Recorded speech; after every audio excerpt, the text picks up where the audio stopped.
We are live. Okay, we're just waiting. Good evening and a warm welcome to our respected panel and all the attendees from across the globe. I welcome you all to ACETECH NetworX Webinar Series 2020.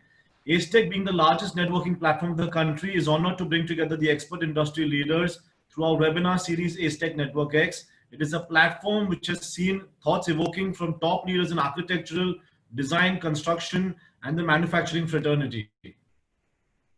Just allow me.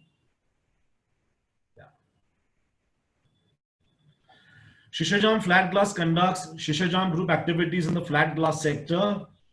It is a global player and market leader in Europe. It has proactively invested in latest technology, which has helped the company develop high quality glass solutions. The company expanded operations in the overseas markets, envisioning regional leadership with an aim to create a stronghold in developing and developed markets. SFG plans to continue its regional and international growth with its forthcoming investments in Turkey, the Balkans, Eastern Europe, Egypt, Russia, and India. Shishajam Flat Glass manufactures all kinds of glass, right from float glass, ultra clear glass, coated glass, decorative glass, safety and security glass, and all kinds of mirrors. All this while adhering to the EN standards too. Thank you, SFG, for supporting this session today. It does mean a lot to us. Just going to run a short video before I have the honor of introducing the panel.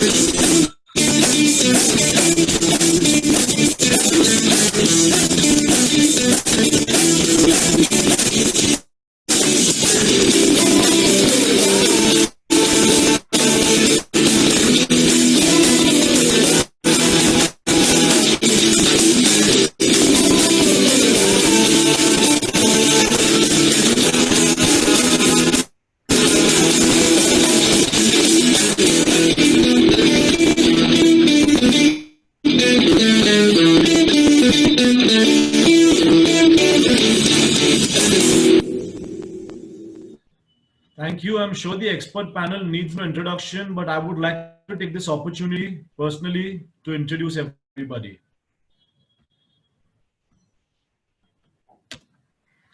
Mr. Jatin Shah, National Director, Colliers International India, seasoned real estate professional with over 18 years of experience in India.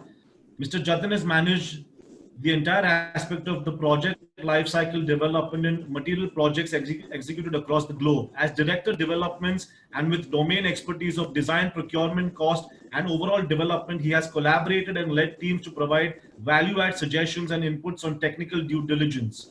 He has been instrumental in introducing standard operating procedures on procurement, has standardized general conditions of contract, and is responsible for setting up training modules for pre-construction team. He's a member of the RICS as well. We welcome you, Mr. Jatin. Thank you. Thank you. Principal Architect, Drishti Architects and Interior Designers. As the name suggests, Drishti Architects encompasses a vision to design buildings and interiors based on neat simplicity, logic, and style. Using over 25 years of experience as senior associate with Mr. Hafiz Contractor, Mr. Sunil Gammani started this firm. Today, Drishti Architects stands tall as a multidisciplinary firm who maximize the potential of every project, devoting attention to detail from concept to completion and beyond. We welcome you to the panel, Architect Sunil Gammani, sir. Architect Rajiv Trehan, Senior Associate Architect, Hafiz Contractor. Diverse projects spanning over 30 years at the firm include large-scale commercial projects, master plans, IT software parks, residential and retail projects for esteemed clients, to name a few: DLF, Hiranandani, Adani, Mahindras, Godrej, and a lot more. His major projects include DLF 5, its master planning and design of various buildings, around 25 million square feet. He has also worked on the design of corporate office buildings of Bayer, Nestle, P&G, GE, and American Express. His other major planning project includes the DLF Cyber City and its buildings of around 23 million square feet. His portfolio also includes the iconic international project 23 Marina in Dubai, which is presently the third tallest residential tower in the world. We welcome you to the panel, Architect Rajiv Trehan. Thank you for joining us. Architect Saurabh Dalal, Design Partner, Design Plus Architecture, the founder partner of Design Plus Architecture, an architectural company involved in master planning, architecture, and interior design. The firm has a number of award-winning projects to the credit. The practice encompasses a range of building types including commercial, retail, mixed-use, institutional, residential, and hospitality projects. His project, the Taj Vivanta in Bangalore, in collaboration with WOW Singapore, won the Singapore Institute of Architects Building of the Year award in 2010 and also the Leaf Award in London the same year. The boys' residence at Thapar University at Patiala was shortlisted in the institutional section at the World Architectural Festival in Amsterdam in 2018. We welcome you to the panel, Architect Saurabh Dalal. Thank you, sir. Mr. Kamlesh Chaudhary, Managing Director, Glass Wall Systems India Private Limited, creating future architecture marvels by building them today. Being India's leading facade fabricator more than 2 decades in the facade and fenestrations industry and enhancing the skyline of India, successfully executed more than 300 projects pan-India and now spreading wings across the globe. Landmarks like Antilia, Mr. Ambani's residence, the World Towers, the 42, India Bulls Blue Estates, the Park Oberoi 360, Kohinoor Square, Sheraton Towers, Colombo, Hilton Hotel, Auckland, to name a few. Winner of Facade Contractor of the Years for consecutive 8 years. We welcome you to the panel, Mr. Kamlesh Chaudhary. Thank you for this. Mr. Gautam Bhasin, Regional Manager, India, Inhabit LLP. Gautam started his career as an architect where he specialized in specialist discipline coordination. He then diversified into facade engineering and since the last decade has been involved in the design, specification and environmental analysis of building envelopes on prominent projects across Asia. Mr. Gautam worked in Mumbai, Singapore and Hong Kong and is managing Inhabit's operations within Southeast Asia from Singapore. We welcome you to the panel, Mr. Gautam. Thank you for your time. Architect Estra Eidenogel, Architect and Architectural Glass Product Manager, SFG. Architect Esra graduated from TED Ankara College in 1990. She received her Bachelor of Architecture degree from Middle East Technical University, Faculty of Architecture in 1994. After graduation, she worked for Urquhart Sahiba's Architectural Office, ZD Construction, Archipel Architectural Office. Her experience includes several projects for education, housing, tourism, and commercial design. Since 2006, she has been working for Shishajam Flat Glass Company. She is working as a product manager for architectural glass. Without further delay, would like to hand over the mic to Mr. Jatin Shah. Thank you for shaping the panel. We're looking forward to this. Thank you, Gaurav, for a warm introduction to all of us and to the participants. I can see we have a very nice participant level here. Thank you all this for joining. I would like to thank and to take this forward. In past few decades, the use of glass in the building has remarkably increased. Glass has become an indispensable material and it's going to be architecture in the coming decades as well. So that's what is related to the topic of this discussion today. As a result, the several transparent buildings have been constructed. It was a great presentation which we saw from Shijin, the theories and the the whole vibes of the philosophies on which the entire presentation was built. It demonstrated that advancement which industry is taking up, not taking glass as a material, but something which the development should be around that.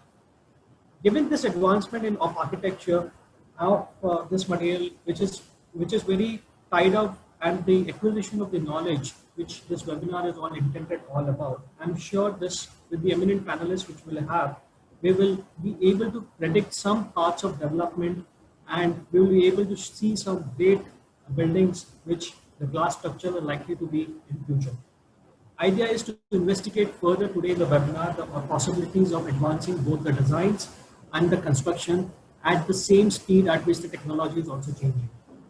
So I would like to first welcome Architect Sunil. Welcome Sunil on this panel. Thank you for being on this panel.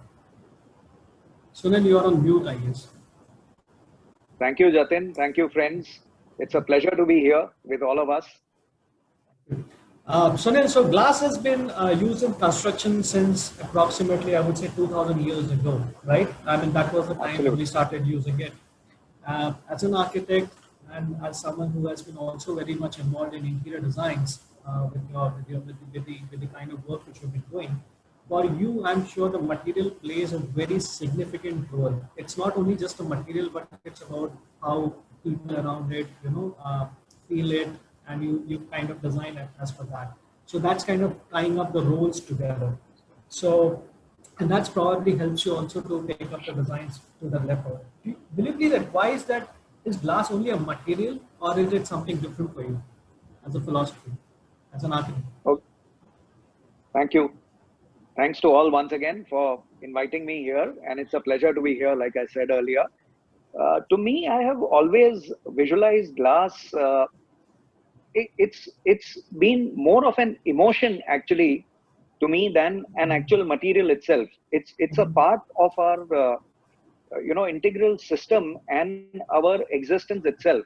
As we all know, humans are basically humans, and the entire creation, one would say the entire universe, is nothing but a combination of 5 elements, which is earth, fire, air, water, and space. So there is an inherent tendency in us always, since we are composed of these 5 elements, there is always a need to be united with all of these. And if one looks at space, it's something that is constantly with us, within and without, and it pervades everything. Everything that is with us is nothing but existing in space. One of the materials that one definitely lands up as a result of this getting an affinity towards by virtue of being a human itself is something that enhances this feel for a space within us. And that material, unlike any other material, although it's not natural, it's closest to natural, and it's Right. almost as if it's not there. So this is one of the things that enhances space, and hence everyone is a little more attracted towards it as Right. architects Right. and as people who tend to use it. I would request Gaurav to, I'd like to share a small presentation on thoughts that one has created towards this. Yeah, sure, sure, sure. It would be So really nice to. glass as an emotion is what I'm presenting. We've got eminent panelists who will talk about all the functions. So when we say what is the purpose of human existence, it is common to each one of us. It is next one, Gaurav. It's building happiness brick by brick, building environments for ourselves and for everyone who is with us. These are some of the prime objectives of human life itself, in addition to food and in addition to clothing, shelter. Next. There are spaces that always one aspires for and spaces that always inspire us, and one has seen that glass lands up being, in all its different manifestations, one of the best ones that tends to inspire everyone who is present in its envelope. Next. By virtue of its sheer existence, flexibility, and the versatility which one sees, it creates that feeling of happiness, which is very, very important for somebody to be able to survive and to be of use. Next. Glass is not straw, it's not mud, it's not bamboo, it's not wood. These are natural, no doubt. It's none of these, but it's one such material that, in spite of being man-made, sand and stone both is what it holds in its very production. Next. As you see the images, it exists in nature, it's of nature and for nature. It's the best gift that one can give it, to perceive nature in its best form. Next. It enables interaction in the best manner possible. The visual appeal that it creates within and without is tremendous. Next. Light and height and space. These are things which are absolutely indispensable. A large part of humanity would agree with the fact that wherever you see spaces in their elements, this is something which they all want to be within. No one wants to be in, except once in a way, in dingy places, for a change of spirit. But by and large, everyone wants space, everyone wants light, and glass is one of these things that can really afford to give that to us in the best possible manner. Next. It's been there with us since time immemorial, and it's something that is going to last with us forever. It's extremely timeless. Next.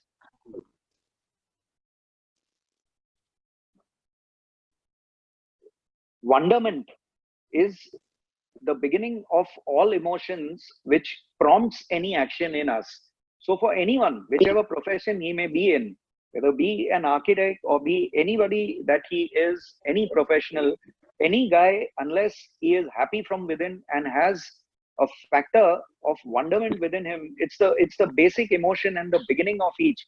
And glass is able to very well create this within all of us. Next. In very, very different forms and in very inspiring forms, it can contribute towards an environment which is either from the complete macro where one is able to be inside out, or, you know, like you see here, peekaboo. Next.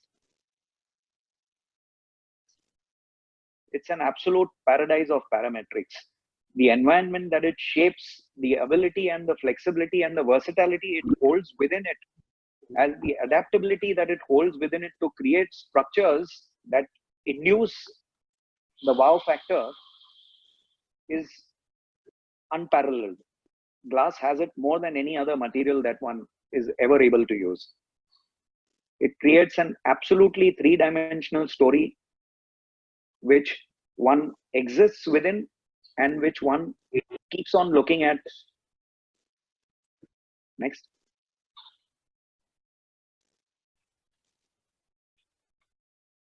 Honesty and transparency, no doubt, make us vulnerable. Mother Teresa said, be honest and be transparent anyway. This is one of the materials that affords us this ability to be transparent and to be completely as a part of the environment, both in interiors as well as in exteriors. Next.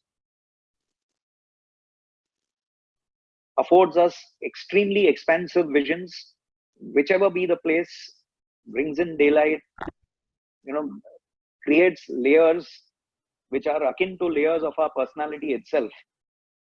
Next.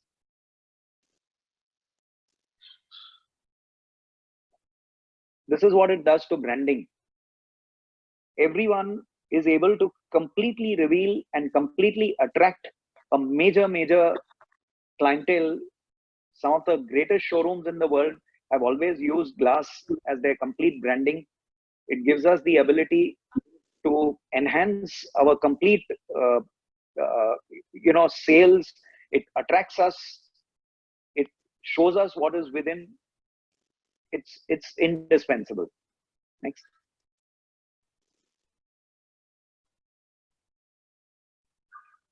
In addition to, it revives compartmentalization. When we say compartmentalization, even though we have, hierarchies, and when we have areas which need to be functionally segregated, it still gives us the ability to be with everyone else visually and through our emotions. When others see us in environments which are extremely dynamic, it induces, it inspires a lot of, ability to work with a complete passion and with complete transparency. So these are very, very healthy environments it creates. It maintains the necessary safety that is required between, especially in our times of COVID and areas like that, one has the ability to look at each of us, because being a social being, one doesn't want to be in isolation. So it gives us the ability to be with each other and still be safe. It sustains complete social interactions. These are a couple of buildings that we are working on, which are under construction, one of which is this in Pune. It enables us mold a complete environment, a completely flexible environment with all the kind of restrictions that one may have with respect to our bylaws and with respect to, whatever has been imposed, it still enables you break those bonds and come out of those bounds and create a completely fascinating environment. It reflects in a large number of places what is around us. The environment gets reflected, verdant greeneries get reflected. Next.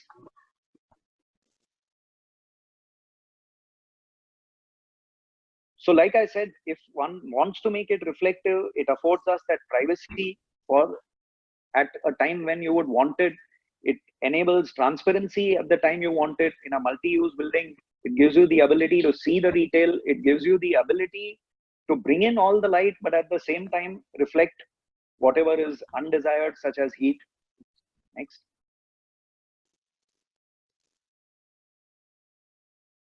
This I did speak about. Next, please. Next. Khandala is a paradise virtually, in such as, especially in these times when one is completely bogged down with the environment and one is able to, this is one of the retreats which is closest to Mumbai. There was a sale pavilion and a bungalow that we were doing for a large plot, which had plots that were sold to create these bungalows, and this was to be one of the keys towards attracting people to be a part of this. Next.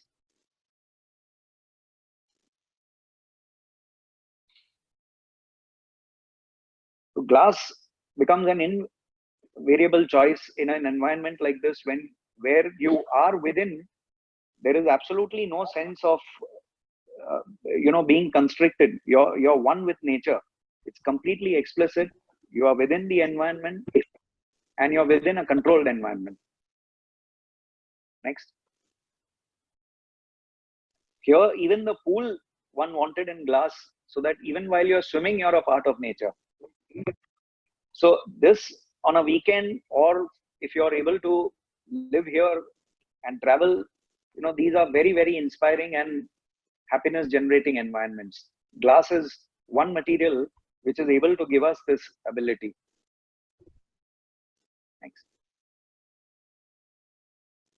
Thank you.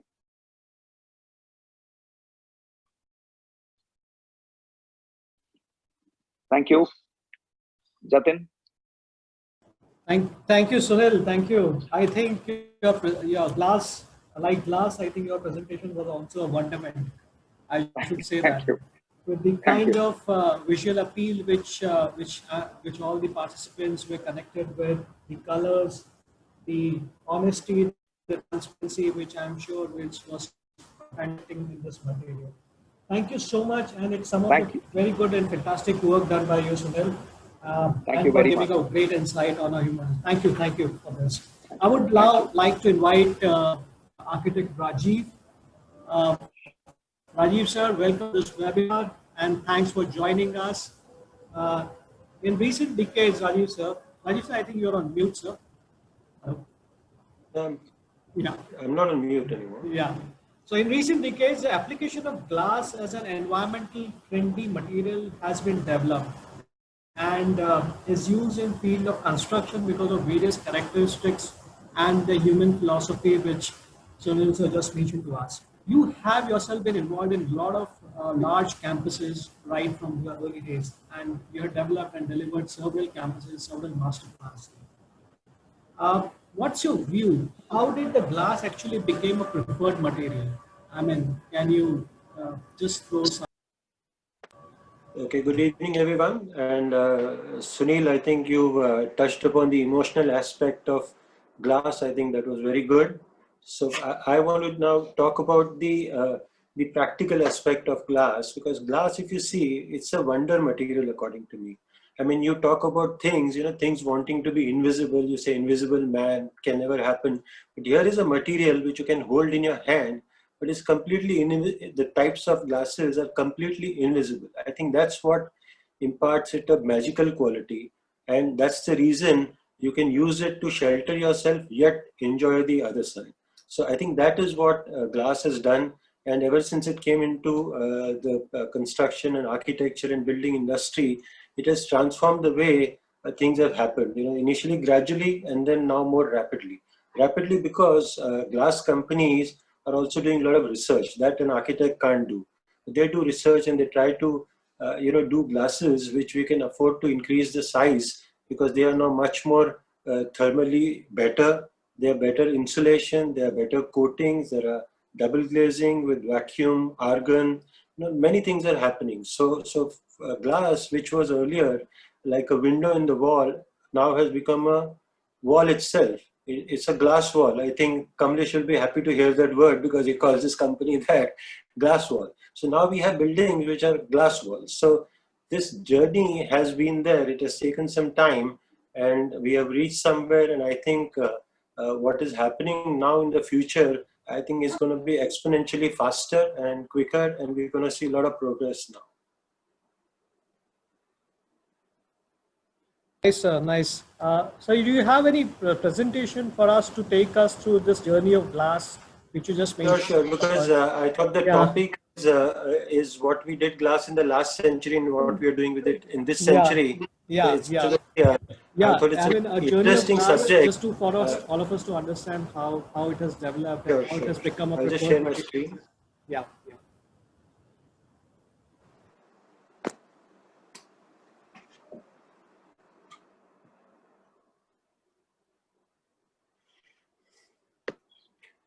Okay, so the journey of glass, it actually began almost 4,000 years back, but unfortunately, or how it has been, is that for the first 2,000 years, people only made vessels with it. They made bowls, they made flasks, they made decanters, amphoras, and for 2,000 years, nothing happened with glass, but it was thought to be a dining table material. Then the Romans, somebody there had a bright idea, and he thought if he can, melt and make this glass flat, he thought that they can use it. Earlier the windows in a castle or in a house, people used to spend most of the time outdoors, and when they used to come in, they had to shut the window if the weather outside was not good. But as soon as they shut it, the light was also completely gone. So this glass, by putting it in the wall, I think that was a radical change, and it brought this new material from the dining table to the construction industry and architecture, which I think was a big transformation, happened about 2,000 years back. And for many, many years, nothing radical happened except for that the glass became colored, and because the glass was manufactured in small parts, it had to be put together. So there were glass art like stained glass in churches, and those kind of things just happened for many, many years till we came to the 1800s. And in 1800s, people started using more of this glass in a more organized manner. There was plate glass at that time, and there was a radical change by a gardener called Paxton. He designed an exhibition structure where he actually used modular frames in metal, and he put glass. This was a Crystal Palace in 1851. I think ever since that time, things have started changing, and more, glass has come into. There was a Grand Palais, which was built in Paris, and that also had the same glass roof. And this is what happened over, almost 1800, 1900 years, till we came to the 1900s. In 1900s, there was a big transformation. There was a modernist movement in Germany after the First World War, and there was a style of architecture which was started by the architectural greats Walter Gropius, Mies van der Rohe. So this is how suddenly, from the last slide of the 19th century to early 20th century, things suddenly changed. And I think I would credit Mies van der Rohe, the architect, with a lot of firsts which he did around the same time. Walter Gropius, Le Corbusier, they all did. But this building which you see on the right, this tall tower, is called the Seagram building. And gradually they came up with a new concept, because up till now the buildings were always structure, and an opening had to be cut out of a limited size and glass was put into that. They detached the building structure from the exterior wall, and they hung the exterior wall like a curtain. That's how the word curtain wall came around. And if you see the detail here, this whole building was done in bronze and glass. And this is, mind you, plate glass, which was polished and made flat and everything. And this building at that time was one of the most expensive buildings. And gradually from there, if you see, today we have reached a stage where we use glass even for structure. So this is how the transition has been much more rapidly in the last century. Now we were also practicing around the end of that century. So there are some examples we would like to show you from what we did. This is not what we did, but in India, if you see this thing about glass curtain wall came about somewhere in the 1980s. In the 80s, we had a building called the Stock Exchange, which had a very thin sliver of curtain wall of glazing. Then Charles Correa did a building in Delhi called the LIC in 86, which used a lot of glass on the north side facing the Connaught Place. We did a building in 91 in Delhi called the DLF Center. But if you see all these, still there are panels of glass, and it's not like a glass box like we saw in that building. So I think somewhere in the mid 90s, we started doing more glass towers in India. We were a part of some of them. So we did a few. We did this one for DLF in Gurgaon called the PLAZA Tower. It was at that time, glass, understanding glass and all was a different subject. So we had to do a lot of research. We wanted to do a little frameless glazing for the entrance hall, but that time spiders were not such an in thing or not available here. So we devised our own system to have no horizontal member in that atrium glazing in the entrance hall. Then in around 2000, at the turn of the century, things started changing much more. We had a project called Procter & Gamble. We were doing their head office in India, and this building was very close to the airport, so there was a height limit. Then there was another norm from Procter & Gamble that in India office you cannot have a double height entrance hall. So they wanted to keep it low key, but we didn't want it that way. We wanted it to be a special building. Now being low, there were a lot of trees around the building, so we wanted to maximize that view of the trees and have this thing inside out. So we created a stilted arrival area on the east to compensate for the double height entrance hall. As the entrance hall is single height, we wanted to create an arrival experience, and we created this stilted plaza. And in this stilted plaza, we could afford to then do, because it became a shaded area, we did clear glass with fins and frameless stuff, and we created a cutout through which it connected the levels which P&G was using for their own self with a staircase and a skylight. So at this time, we still didn't have a lot of options here, and the kind of glass and the values that P&G wanted, we had to import this glass from the US, and it was made by Virocon at that point in time. So I think this building was in a way a little ahead of its time for that time. Only thing, it's located in a lane in Andheri, so it never got the visibility. But if you see, we did spider, we did tension rods, we did all those things at that age and time. So it was a great building. And if you see here, you will see we did those frameless glazings, clear glass, and all the trees and all, they appear to be part of the office space. If you see the image on the top right. So that was the effect which we wanted to, and I think we successfully managed in this project. But this is where things also started changing in many projects in India. So then we were working on a tall building. This was an iconic building we did in Dubai. These are buildings which the projects I'm showing you, I worked along with Mr. Contractor on these jobs. So this one was, when it was completed, the tallest all residential building in the whole world. Today it's at number 3 because many more have taken over. But if you see, for tall buildings, glass and metal, I think, are the right material and the combination. So even though this is a residential building, the way we use glass, we made punctures, glass railings, decks.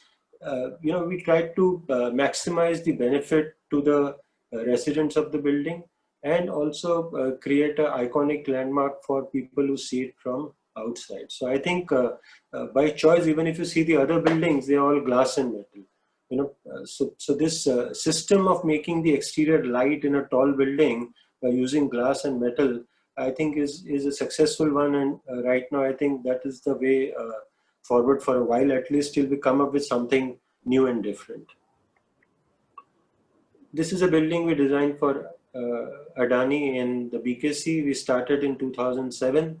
The building was shaped to be in sync with the plot we had got, but somewhere along the line the land didn't go through and the project stalled for a while, and then when it restarted we had to make do with only the portion of land we could build on.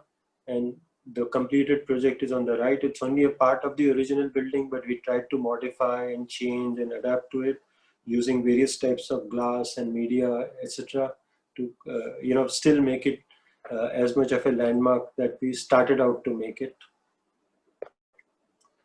Now you've seen glass in office buildings and commercial buildings, but when you come to some buildings which are still timeless, which are low rise, you can still do stone.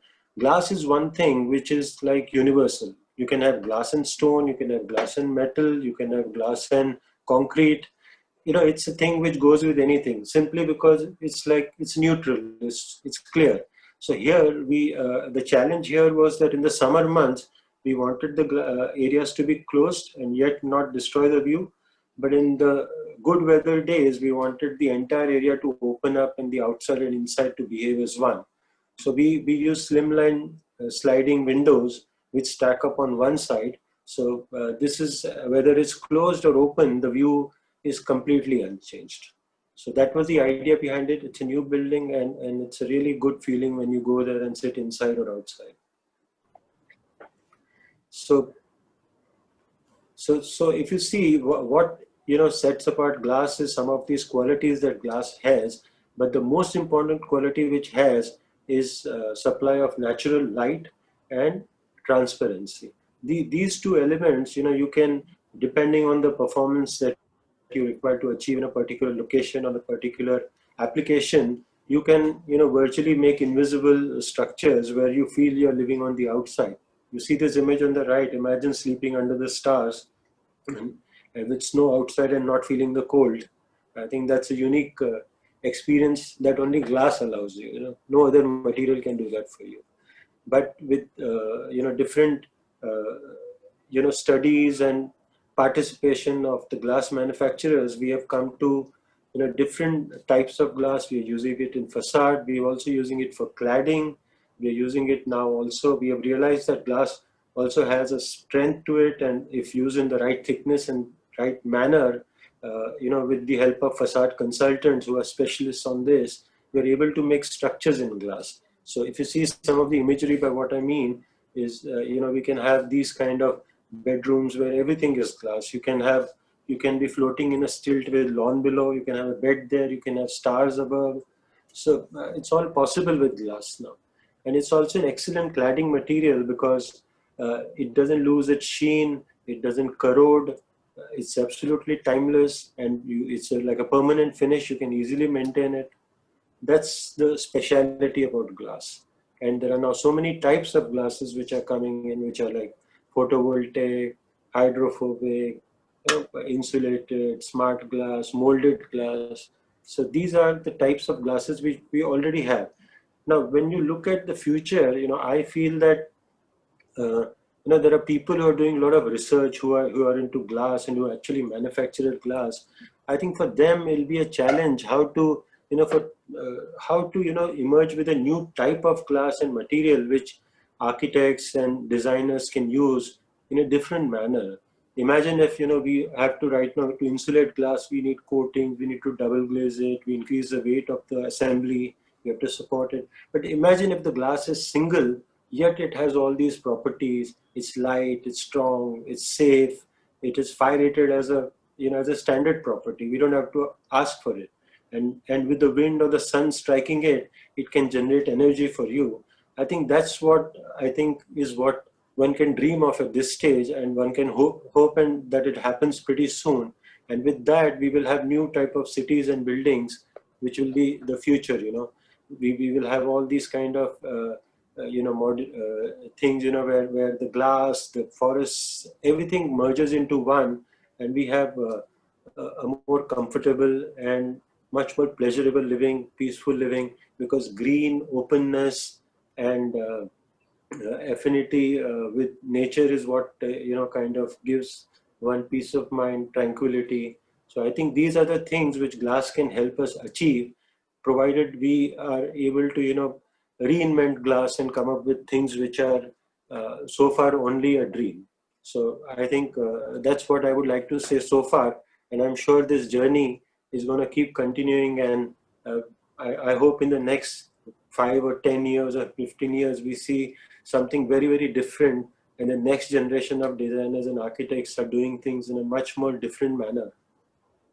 Thank you, Rajiv. Thank you so much. It was such a great insight to, for the journey of the class, where it started from a kitchen table artifact, to where we are today, including some of your fantastic projects, which is like 23 Marine. So it's absolutely a dream of a residential and an architect to have such tall towers to do it. You have wonderfully posed a question to our next participant, next panelist, I would say. She joins us from Turkey, and I would like to invite Esra. Esra, thank you for being on the panel. And she comes with an immense experience of designing herself for various educational institutes. And she's now working with Shishjam Class. Esra, over to you. Will you please advise, and what Rajiv has posed you for a question, that where is the development? What's next? What do you think? What are your views to that? You are part of a great manufacturing team. So over to you, Esra. Thank you. Thank you for this wonderful journey. Thanks. Let me share my screen first. Okay. Today, I would like to mention about Right Glass and Right Solution after this wonderful journey. First, I would like to talk about biophilic design. The philosophy of biophilic design is first expressed by biologist Edward Osborne Wilson in 1984. Wilson published his hypothesis that humans had to urge to affiliate with other forms of life in his book, Biophilia. Since then, the discussion has grown via countless studies that have further shown the benefit and correlation between the incorporation of nature within occupied spaces and positive human outcomes. Modern spaces are frequently designed to increase our awareness of diminishing resources. By choosing the right materials, we should reduce our reliance on fossil fuels and electricity, contributing positively towards the reversal of global climate change. Significantly, biophilic design aims to improve our lives and experiences of each and every space. With biophilic design, we become a better and healthier version of ourselves. As an architect, our mission is to connect people and nature in the spaces that we create. We are spending 90% of our times within the buildings. What if the walls between inside and outside were broken down? We have a miraculous solution for this. Glass is a material with extraordinary properties, transparent, and prevents entrance and infiltration of water into our living environment. You can look through it and establish a connection with the nature without being subjected to the outdoor climate or weather. It is phenomenally strong and even can be used as a structural component in buildings. Behind glass, we may experience shadows moving all through the day, and also the changing seasons. We may feel more alive and vibrant. Natural daylight plays an important role in the comfort, health, and mood of the human beings. Glass means feeling natural daylight in inner space with energy efficiency, safety, security, and noise control. Our quality of life strongly depends on daylight. As humans actually programmed to live outside, daylight plays a fundamental role in the body clock. Numerous research studies have demonstrated that glazing has profound implications in terms of human health, happiness, and productivity. For example, in healthcare, research findings demonstrate that access to daylight provides a reduction in the average length of hospital stay, quicker post-operative recovery, reduced requirements for pain relief, quicker recovery from depressive illness, and disinfected qualities. There's also a growing body of evidence that daylight plays a critically important role in the prevention and treatment of obesity, heart disease, and other illnesses exacerbated by stress. In educational buildings, access to daylight has been shown to result in a dramatic improvement in students' academic achievement, behavior, calmness, and focus. Lisa Heshong is an internationally recognized expert on the effects of light on learning.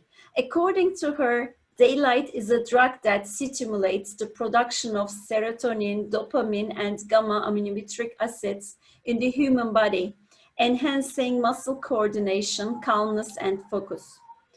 People are working longer hours and spending more time in front of screens instead of being outside and connecting with one another. It's easy to feel fatigued, uninspired, and less productive, especially in the workplace. Over 1/3 of employees feel that they don't get enough natural light in their workspace. 47% of employees admit they feel tired from the absence of natural light or a window at their office, and 43% report feeling gloomy because of the lack of light. These findings support a larger trend of the growing importance of employee well-being. In buildings of all types, including the residential sector, many of the studied benefits associated with daylight and connections to the outside world can be equally realized, thus contributing to sensations of well-being. Visual contact with nature prompts sensations of calm, evoke creativity, and improve mental health. Glass integrates inner space with nature. In other words, connects inner and outer space. The human eye can distinguish about 10 million colors. And as Shishajan flat glass, we believe that 1 in 10 million shouldn't be missed at all. Our group, Shishajan, with 85 years of experience, operates in 4 different areas of glass. We have 43 plants in 14 countries with 22,000 employees. In the areas where we operate, we continue to look for the answer to this question: what can we do for a more sustainable future? With our company's Care for Next approach, Shishajan aims to preserve natural resources and corporate heritage for new generations, to approach all of its stakeholders with principles on respecting diversity and inclusion, to encourage digitalization, and to continue operations without any negative impacts on climate change. Shishajan Flat Glass is the largest flat glass producer in Europe and among the 5 largest glass companies in the world, according to the production capacity. We have 19 plants in 10 countries, from Egypt to Russia, from Italy to India, serving to construction, automotive, energy, household appliance industries. Our strategy is to create value in the industry by using the most advanced technologies and innovations. This is our headquarters in Istanbul. We call it Heart of Glass. The project's design is the result of a collaboration between the world-famous architectural group SOM and Turkish firm Design Group. We have an experience center in our headquarters, which invites us to an impressive journey and exploration towards the nature of glass itself. This miraculous material glass is meeting the different needs with its different features. For example, providing effective energy saving, safety and security, and noise control. We are offering glass consultancy to decision makers for the selection of right glass according to these requirements. We handle the projects from design stage until the building's opening stage. During design stage of a project, architects share their first drawings with us, and together we work on their preliminary design and recommend them not only the right product according to climate and function of the building, but also some tips for optimum budgeting. Then at the application drawing stage comes to static and performance calculations. Then we share the reports of the performance values and specification documents with the architects, engineers, investors in order to include in bid documentation. We have reference projects all over the world. Of course, in limited time, I can only show you a few examples. For more, you can either check our reference projects catalog or our mobile application glass projects. One of the latest prestigious projects of us is Istanbul Airport. The airport will become the world's largest airport terminal under one single roof when all phases are finished. Phase 1 has a 20,000 meters square vertical and horizontal glazing. A special temperable solar control Lowy glass has been developed for the project with our R&D studies, and glazing completed only in 15 months.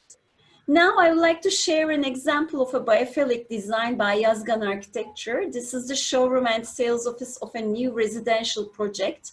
The primary design idea stems from the wish to integrate nature into architecture. Different spaces are organized in a sequential manner while separated physically with horizontal inner garden strips, achieving clear divisions for different functions. Service areas and circulation cores are gathered on one strip on the eastern facade, and administration offices are gathered as another strip on the western facade of the building, leaving center solely for the display of the project and inner gardens. Service areas, offices, and sample apartment units continue to the first floor, while the entrance hall and the model area achieve double height and visual relationship with the upper floor. Visual continuity is maintained through transparency. The atriums make sure that natural light reaches every corner within the building, blurring the distinction between inside and outside.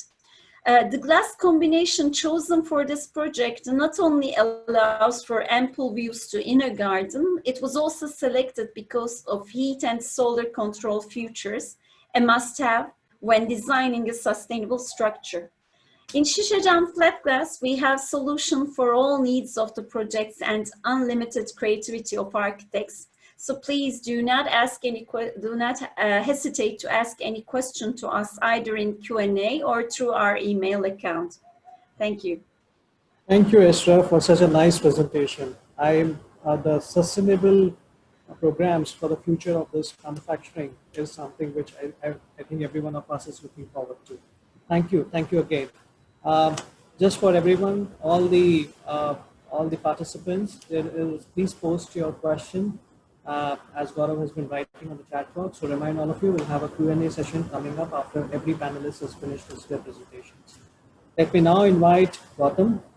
Gautam is an industry specialist and someone who helps bridge expectations of an architect, because he himself is an architect, with the practical insights of having an engineering and constructability, being a facade specialist. His experience is unmatched. Thanks, Gautam, for joining us today. Thank you. Right. Gautam, while we have a lot of questions for you, and always it's a pleasure to get your answers, but one of which, what is the most important driving force which you perceive glass is being used as against a wood or a steel or any other material, apart from, of course, whatever we have heard till now from everyone about transparency and about connect, etc. But what makes it so different? What makes it so interesting to use? Just your thoughts. I think the answer lies in the question itself. We are comparing almost apples to elephants when we're talking glass versus steel versus timber.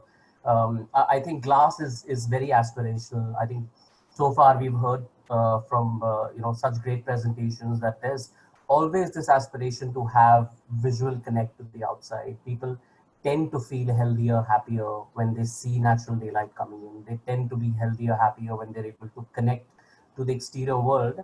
And this could not be more true in the world of COVID we live in. We're basically locked inside our homes without any physical connect to the outdoors. So I think having good glass on our buildings becomes even more important. Absolutely. So I would like to share some of our experience and then Sure, Gautam. Please bring it up. Yeah.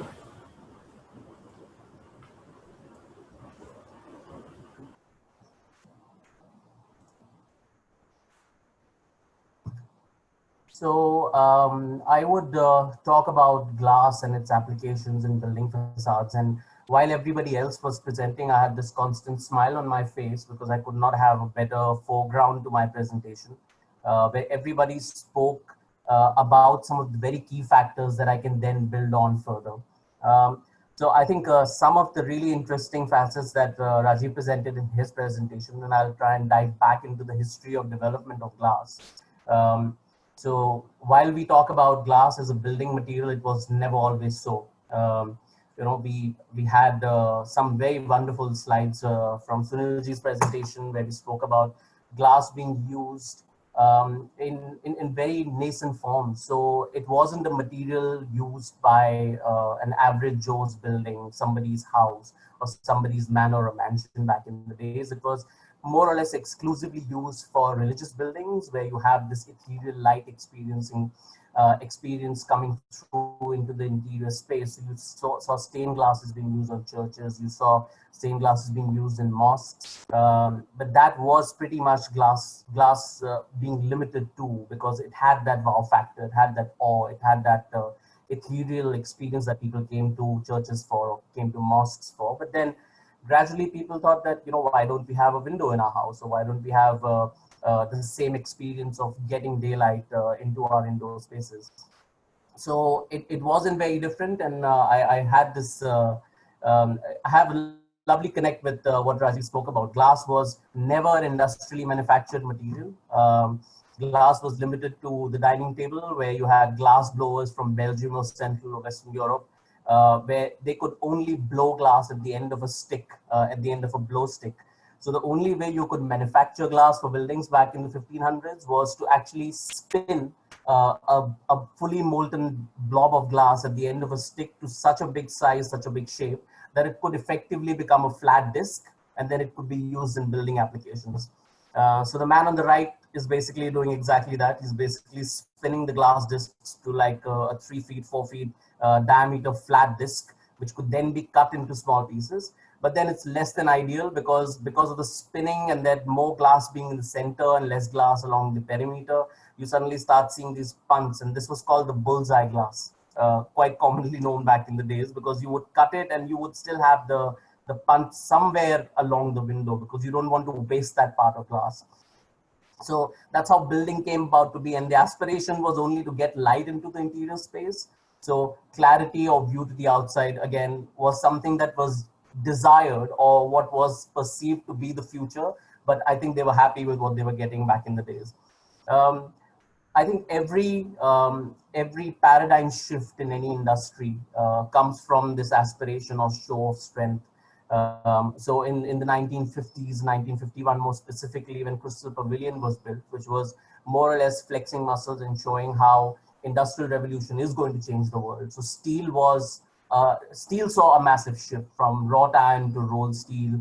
The world changed in terms of construction. And because the entire building was designed to be like a crystal, it had to have light coming through, it had to have like trees growing inside. The whole idea was to actually create a glazed surface on the outside. So the next big revolution that happened was to actually cast glass in a flat sheet, because that's how metal was dealt with. So you melt a big mass of big volume of glass, you pour it into a flat cast with people wearing leather suits so they don't get burnt by it. And then they would just roll it into flat sheets. And the minute it gets cool, you get a certain size of glass, and the entire building was reverse engineered to the biggest piece of glass that you could cast. So all of the modules that you see, they're all single pieces of glass being cast in a wooden casket. Now, every time you have a big change happening, obviously you need to look at a paradigm shift in the way you approach manufacturing something, the way you approach a material, the way you approach a technology. So from mid 1800s all the way to close to 1952, which is well aligned with Mies van der Rohe's fantastic work in Seagram and a couple of other buildings, was the work of this gentleman, Alistair Pilkington, who basically came up with this technology of creating float glass. Because till that point, glass was either being cast in caskets or being rolled in a manufactured surface. where you did not get the clarity, you did not get the flatness that glass allows. So while you were getting light to the interior space, you still had a lot of distortion. So you couldn't see outside, you couldn't see out to in. And I think people really wanted that connect. And that really got changed with the float process, where molten glass was run over a molten tin bath, which made sure that the glass surface stayed flat while it reaches the end of the production line. And I think that has changed a lot in the way we use glass today, and glass is manufactured with the exact same process even today. While we have added more technologies to it, so there is different kind of tints available, there's different kind of inline coatings available. Once clear glass is manufactured, you can take it into an offline coating process, you double glaze it, you laminate it. You know, there's all different wonderful products that are now being made, but then following essentially the same process. Now, while glass was seeing its own developmental shifts, we had construction industry also moving leaps and bounds into what was the next big change in methods of construction. So building to the left is the home insurance building in Chicago. And Chicago, as we all know, is like the hub of high-rise. It's like the motherland of high-rise, where high-rise construction began. And home insurance building really wanted to be the pioneers of a new technology, where people were afraid of moving away from load-bearing structures. They were the first people who came up with the idea of doing a frame structure. And by framing a structure means all of your perimeter walls do not have the responsibility of bringing the load of the building down. You have a frame, you have a core, you have slabs and columns that will draw the load of the building down to the ground. And the wall infill essentially can be now lightened up, which means you can have larger windows. And that was the birth of curtain wall. So in early 1902, the term curtain wall came into being. Now, what you're looking at as a building is still very stylized for the time, because it has a lot of stone, it has like tiny little glasses, it has motifs, but that's more architecturally driven.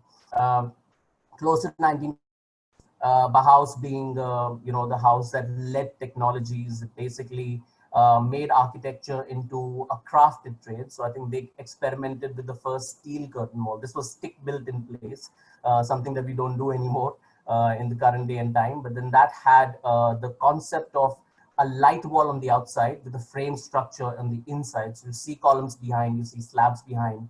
And on the outside, you have this very light, very transparent skin to the building, which effectively was the first fully glazed curtain wall back in the days.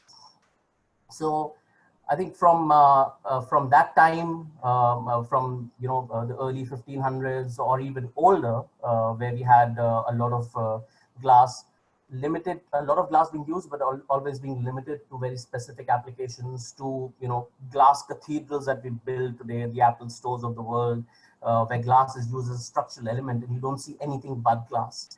I think we've come a long way. And I think it was quite apparent with some beautiful stories that we saw in the other presentations. But I think as our role, or as being the technical experts on the project, I would like to quickly walk through the performative role of glass as well. Glass, although it's a beautiful material to be used on buildings, it also has this huge responsibility to not have any adverse impacts on the interior environment, from visual comfort to thermal comfort to just making the space more habitable. And while we all aspire to have larger windows, we talk about French windows, we talk about floor-to-ceiling glass, we talk about externally glazed curtain walls. The technology assists us to have that much glass, but then we all, as working professionals, as industry professionals, we need to understand what that entails. We need to understand how critical it is to choose the right glass.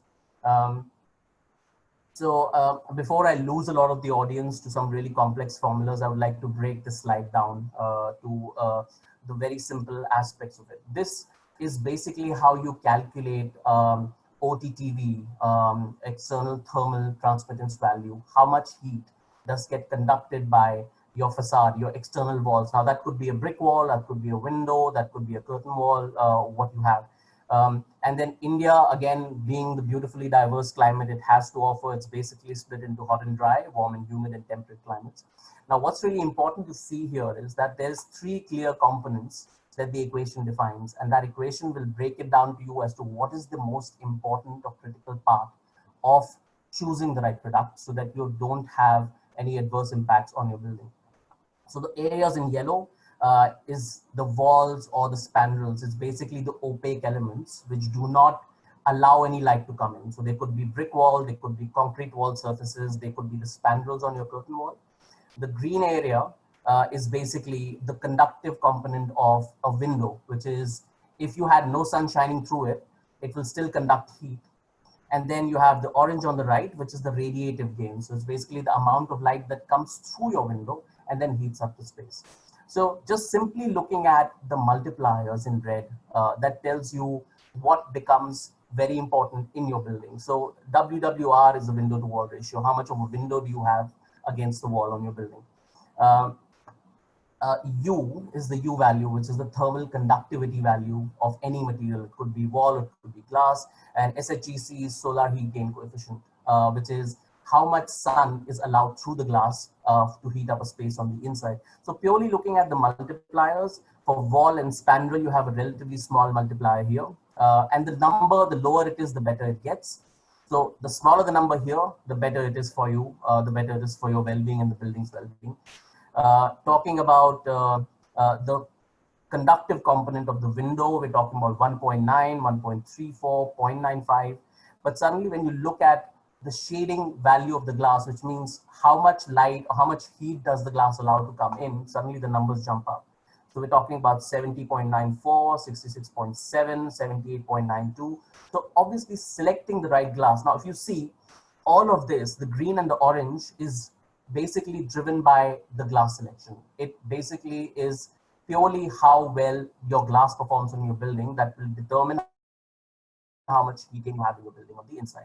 There's obviously a whole host of other factors as well, where you're talking about external reflectivity, visible light transmittance of how much light comes into your space on the inside. So there's a whole host of other factors, but purely looking at how well your building will perform, how often would you need to turn on your air conditioner, etc., will all get driven by these numbers.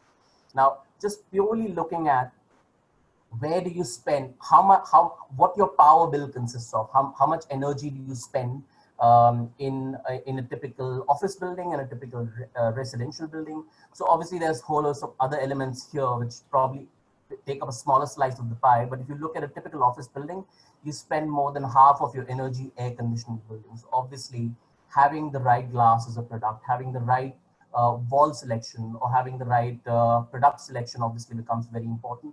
Even in a home or residence, having air conditioning is less ideal. You people still would want to have natural ventilation, but typical modern homes tend to get air conditioned because that's the most convenient way of making the space comfortable. And you suddenly start seeing that even in homes, our power consumption to air condition the space is close to 1/3. So again, that makes the glass more important. Now, having laid the foreground of how important it is to choose the right product or choose the right spec of your glass, I'll just walk you through some quick examples of how it was achieved in some of our projects. The first project that we did was the first project I have here to present is a headquarter building for Unilever in Indonesia, and this lies in the equatorial belt. It's 1 degree south of the equator. So east and west become really important. North and south, not so much, but still important. And the funny part about the building is it's a shapeshifter. It's almost 250 meters across, and it's got this profile which changes shape which changes its shape on every floor. So no floors are overlapping each other. This image sort of tells you tells you the story.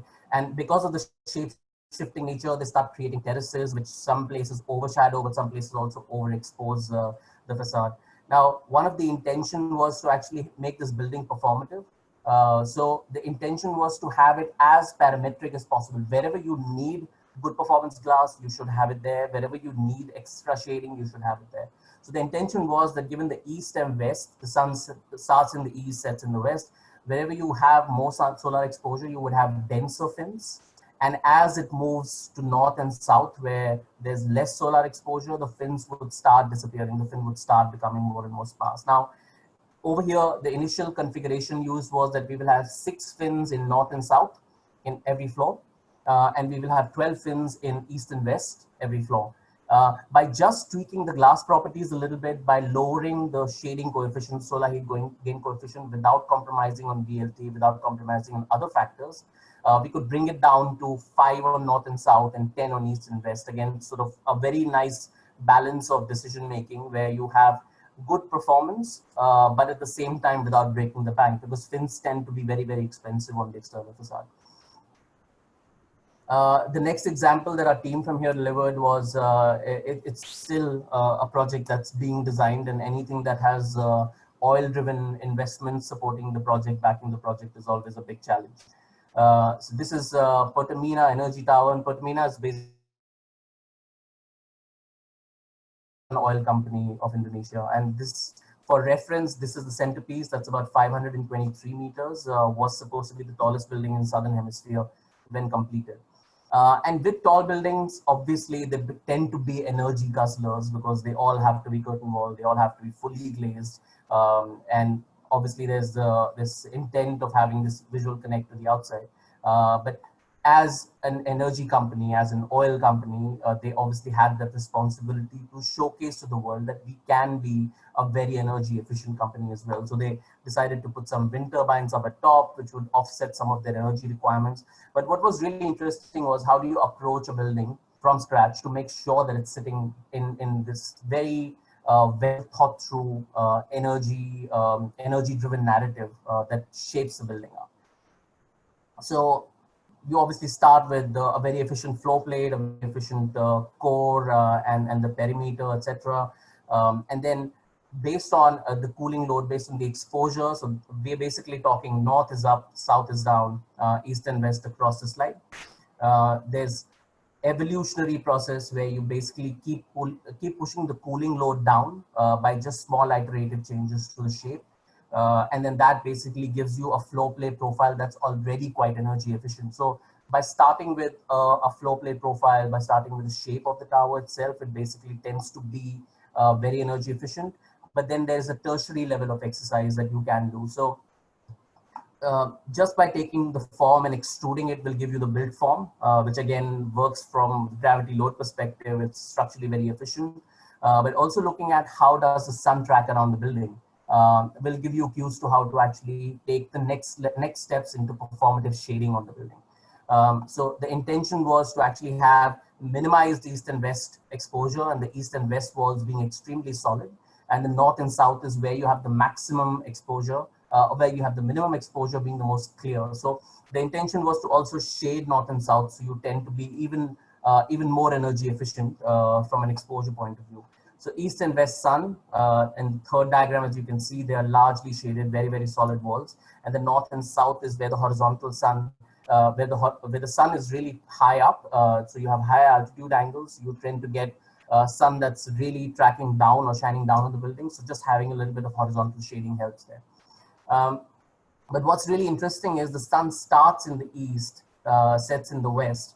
And you have, because of the shape of the building, you have some areas along here. So we are looking east and west here. That's north and south. There's some parts of the building which will get exposure even in the morning and in the evening. So just by the virtue of exposure, you have visual and thermal discomfort that's happening along the building when you take the unshaded configuration. And then the desirable areas, or the rather comfortable areas, are sitting inside. So the most premium space next to the window is visually and thermally uncomfortable. So the way to deal with that is to basically add external shading. But with external shading, even in the morning and evening hours, some parts of this building are still uncomfortable, which is closer to the edges here. How do you deal with that? So the intent behind that was to basically just droop the shades down on east and west corners. So as the shading devices track and move towards east or west, you basically just droop them down a little bit. So it's almost like trying to hold an umbrella against the sun, where you lean it towards the sun to get better shading. So now you have a large part of the area which is well lit from a daylight standpoint, and is also very, very comfortable. And with that, I'll end my presentation, and I'll hand it back to Jatin Bhai. Thank you. Thank you, Gautam. It was very, very interesting insight, and I'm sure a lot of us learned something new today from your presentation, especially the kind of selection, the how we do, and how the journey was. Thank you so much again. With this, I would now like to invite uh, architect Saurabh Dalal. Saurabh ji, please welcome on the board. You have been seeing numerous issues uh, in your journey as an architect, and you have designed a lot of spaces and all that. I'm sure as a stakeholder. Hello, Saurabh ji. Yeah, yeah. Yeah. So I'm sure as a designer, glass has been always a medium which you use in your facade and various roles you have said, and there have been always a lot of stakeholders which have been interacting with you. People like Gautam, who is a facade engineer and an architect, you yourself, and the developers, of course, project managers like us, the contractors, the vendors, who actually turn around your visualization to an active building. So, what are the how do you manage this stakeholder engagement? Do you feel some kind of challenges, or would you like to share something with all the participants and audiences here?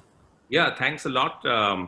And I'd also like to thank ACETECH, for putting this whole discussion together. It's been very interesting so far, and our fellow panelists also. So, in fact, I think it's an interesting juncture on the discussion because we've had presentations from architects, Sunil as well as Rajiv. Esther is also an architect, but she also represents one of the largest glass manufacturing companies in the world. And of course, Gautam, who just, the last presentation where the consultant plays such an important role. So, the nice thing about this is that I think, throughout history, good architecture has always been about collaboration. Historically, this collaboration happened primarily between the architect and the structural consultants. And I think there are some great examples all over the world of architecture, created as a partnership between an architect and a structural consultant. Today, what I'm going to talk about, in fact, I've actually got to put a small presentation together, which I will ask Gaurav. Please. Gaurav, can you please put up the presentation? And I've purposely, I've called this, Gaurav, I think you've come to the middle of the presentation. Can you get to the beginning? Yeah. Yeah, so I've actually called this creating glassitecture. And, I think in create glassitecture, it is, the collaboration extends far wider, I think it's not only the architect, not only the engineers, but I think the vendors play a very important role in this. Consultants like Gautam play a very important role in this. And of course, the person who puts it together, like somebody like our next panelist, Kamlesh, where they actually help to put the whole thing together. So it is, I think, one part of the architectural practice which does need a very sincere and a sincere sort of collaborative approach with all the stakeholders. So what I've done today is that I've used some of the projects that we've done over the last 35 years to go through first, what some of the issues, and then also, how we really looked at coming upon those solutions. Yeah. Next, Gaurav.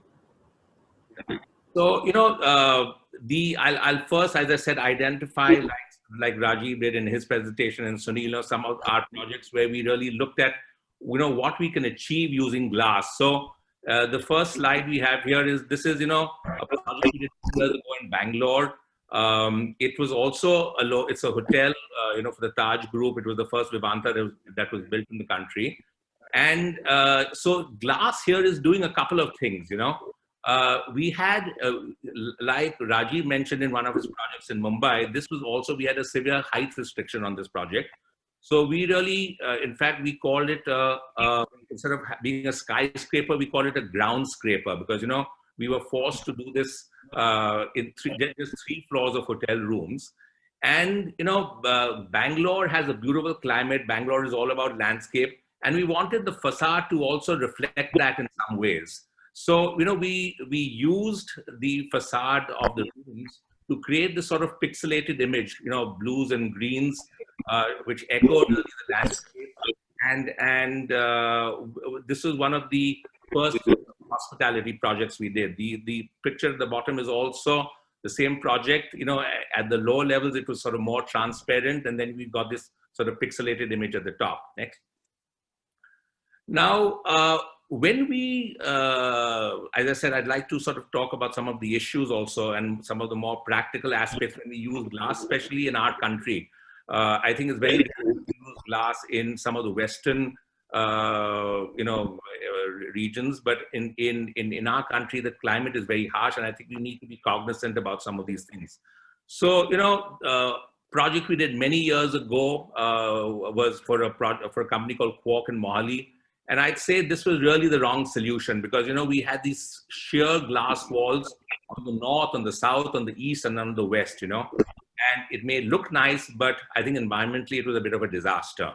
So I think we need to be careful about these sort of things. The picture at the bottom is an office of building we did again in Delhi, but we were far more careful about where we used glass on that project. So there were certain solid surfaces and certain glass surfaces. Next. This is a project we did in conjunction with U+A for the Western Hotel in Gurgaon. You can see, the same building, the slide, I mean, the picture at the top is the non-part where we can be far more free with the use of glass. And the same project on the southern face is, just sort of punctured windows, a lot more solid surfaces. But, you can blend these two things together in an interesting way, the same building, and, let the facade really talk about the orientation. And that's what this slide is really showing. Next. I think earlier on in our practice, we tried to achieve this by, just modulating the size of the openings. So the front face where you see all glass, almost like a television screen, is the north face, whereas the east and the west faces have far more controlled openings on that. So you use glass, but you use it intelligently. You don't just plaster everything with glass because of, as I said, some of the harsh environmental issues that we have in our country. Next. Okay, the other thing is I'm coming back again to the Bangalore Vivanta project.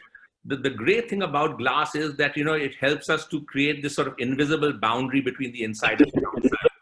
And again, because, as I said, the project was in Bangalore and the landscape plays such an important role there, we wanted that transition to be seamless. So we have these courtyards with just a sheer glass face separating the inside from the outside. So when you have a reception, for example, in the picture below, the courtyards outside almost seem to be part of the space, and vice versa. When you're in the courtyard, the insides are also very much a part of that space. Next. This connection between the outside and the inside doesn't need to happen only at the ground plane. This is a project we've just completed last year for Thapar University in Patiala. And, this is the library. It's a fairly iconic structure. It's part of the Learning Center, which is a cluster of 3 buildings as part of the expansion that we were just doing for them. And as you can see, the skylights that we've used to bring this, to bring light into the heart of this library building, not only brings in light, but you also have these terrace gardens at the top at that level. So when you're down in the space looking up, while you see the sky, you do see a lot of green also. And so it's not just at the ground plane that you can achieve this, but it's something that you can very much achieve in the 3rd dimension also.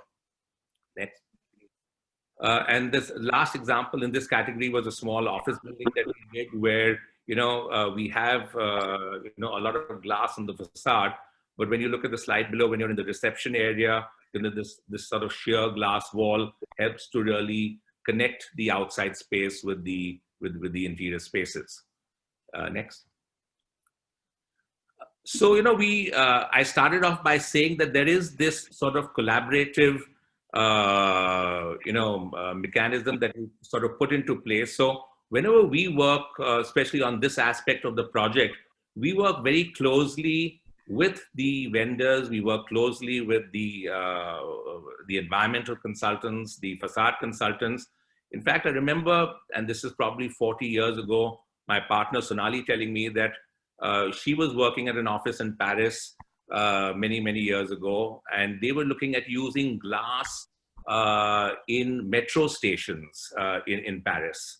And she said that they spent almost a year working with the glass manufacturing companies to come up with specifications on the glass that would actually allow them to use glass over there, And they were very keen to use glass, but because of the security issues, there were certain restrictions.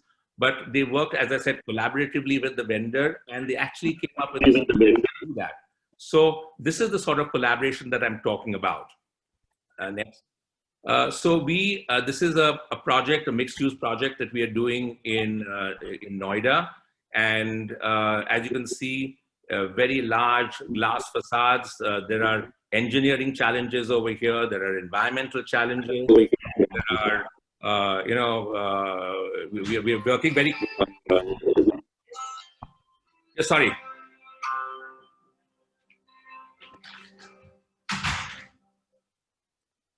Sorry about that. So there was this, as I said, collaboration on this mixed-use project between all the stakeholders. Next, please. Glass is something that we don't only need to restrict to the outside of the building. In fact, Sunil showed some very interesting slides of some interior spaces also. But even here on this, this is an office building that we are doing on the top left, which is for a client in Chennai. And within this atrium, which is sort of fairly extensively articulated, we've got a lot of glass on the inside separating different spaces. It's a sort of a build-to-suit project for a particular client. But you can see how effectively glass can be used, effectively used on the inside, used on the outsides. Next. And not only, to sort of separate spaces, but even decorative element. This is a sort of in the area at the Chanakya complex in Delhi, where, there's a lot of colored glass and various glass sort of modulated in various ways to create some interesting patterns and textures on the insides of spaces also. Okay, now, as I said that, using glass in our country, in our environment, always brings its own set of problems and its own, its own challenges.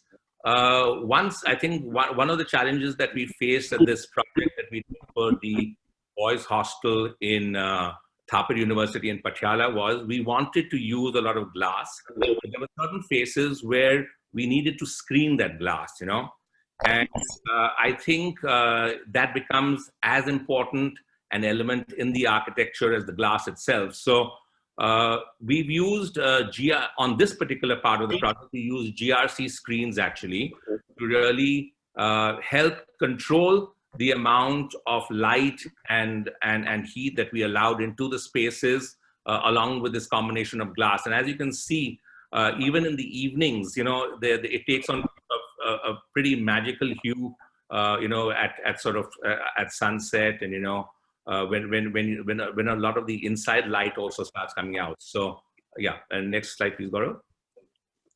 So we worked again very closely with the manufacturers to work out the right sort of modules. What should be the screen sizes? What should be how open it should be, how close it should be.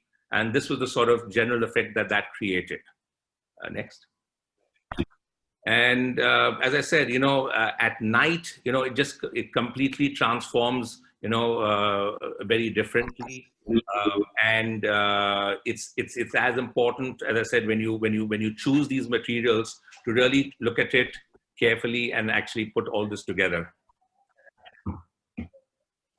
Okay, part of the same project, was the learning center. I showed you a couple of pictures of the library, but here, in the learning center, we actually use screens made out of solid sandstone, and we actually modulated the openings, between the sandstone to create some very interesting textures and patterns on the building.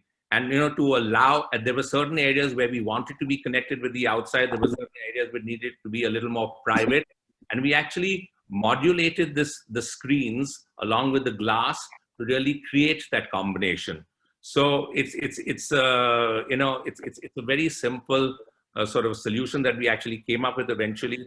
There were slabs of stone supported on metal rods, but basically these were sort of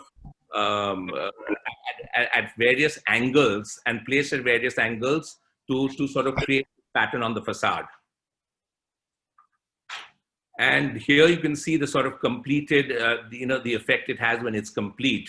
It's just by placing the stone, as I said, in different patterns and at different angles, you can get a very interesting texture, starting with a very transparent layer at the bottom, and then it sort of becomes less transparent as you go up, and then completely solid at the top. The other important aspect, I think, when you're looking at glass is the issue of glare in our life, It's, as I said, light is always welcome, but, it's the heat and the glare that we really need to guard against. This is a project which is in a very early stage. It's an office campus that we're doing in Gurgaon. And where there are 5 buildings actually which make up the campus, and they're all sort of connected by this giant sort of 4-story atrium, which runs across all the buildings and connects the 4 buildings. Now, unfortunately, because of the orientation, this large face of the atrium that we're really looking at is almost sort of south facing. So we needed to work closely with our environmental consultants to see what we could do to really mitigate this issue of glare. Next. So, just a couple of technical things. When we talk about glare, there are now certain established parameters in the market that, where you can sort of out that when does the glare really become uncomfortable to the human eye? At what stage, up to what level is it bearable? When does it sort of become unbearable? And there are lots of tools available now to really study that and to come up with solutions. Next. So this is, we ran a series of studies, to look at, should we do frit patterns on the glass? Should we look at horizontal louvers, vertical louvers? And we studied the parameters of this, what the inside condition would be like. We looked at all the 4 seasons in the year. We looked at various times of the day, and so a sort of a detailed study was done. And I'm just showing you a very small portion of that. But at the end of that, we really came to the conclusion that the only real solution we had on that atrium wall was to do some form of optical blinds, which can be really controlled and put up and down to various levels at various times of the year and various times of the day. Next. Yeah. So there are a few.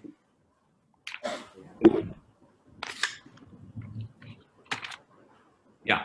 Okay. So that was really, Jatin, in a little concisely what I was trying to really bring out as this collaboration between the various stakeholders in the project. Saurabhji, the kind of work which you demonstrate definitely needed a lot of collaboration between the designer, the developer, the end user, and of course the guy who actually executed it. Amazing work, Saurabhji, and thank you so much for giving us such a great presentation about it. Thank you. It was wonderful, sir. It was wonderful. I now would like to invite Kamlesh Chaudhary. Kamlesh is from Glasswall Systems. Welcome, Kamlesh, to this. Thank you. Good evening. Thank you, Jatin sir. Thank you, ACETECH. So it's always comes to you at the last end when someone has to slog the overs, and you need to hit the sixes, because you are ultimately the guy who actually execute, and the designs, who execute the visions of all the stakeholders whom you just actually heard all of them talking about nicely. But without you, actually, it won't be possible from a installation background perspective.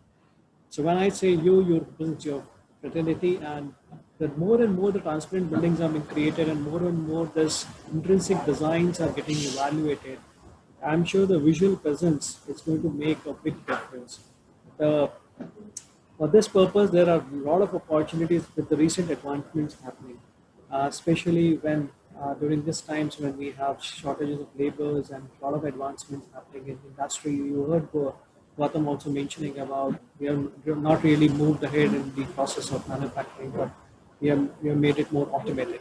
So what do you find? Is there a simplicity in this complexity? What do you feel? Is Kamlesh, show to you? Thank you, Jatin, and thank you, ACETECH, for this wonderful show and the wonderful. The journey has been so far so exciting with the stalwarts presenting, and it was just you're just watching and you're sticking to the screen and just listening to the birth of the glass to where today we are. And definitely today, as in the last presentation Saurabh sir mentioned, there has to be a lot of collaborative approach when it comes to the facades, and not only they bring beauty and enhancement to the building, but they do have adverse effects if they are not handled properly, and if they are not erected properly, or if they are not selected properly in terms. So there is a lot of engagement which goes between the stakeholders, so be it the clients and the architects and the consultants. More to do with the architects and the consultants. We spend a lot of time together whenever there is a project which is there, and definitely we spend a lot of time together understanding what is the requirement and going. And most of the projects, at first every project is a landmark in its own kind, because it's a baby for that architect who has dreamt about it, who has thought about it, that my baby has to look like this, and every baby is special. So when it comes to us, we really need to be very careful in handling that baby and ensuring that a healthy baby is being delivered, kind of situation. So I have a quick presentation which Please. I would like to go through and take everybody through the same. Yeah, Kamlesh, why not? Yeah, 1 minute.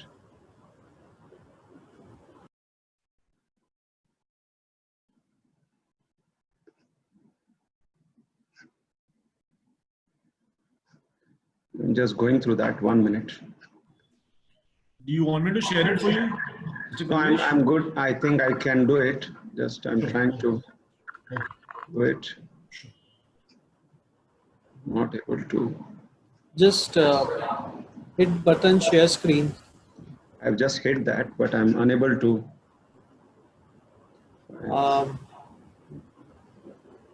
Okay. So, sorry. Gaurav, why don't you take over? If you can take it. Yeah. You can just put it on the PPT board. Thank you, Gaurav. Thank you. Thank you. And myself, Kamlesh Chaudhary, and from Glass Wall Systems, a complete solution for the facade works. Next. This is the skyline of Mumbai. Many of you are aware about the skyline of Mumbai, and this is what you can see the number of tall buildings coming up, and the skyline is being enhanced.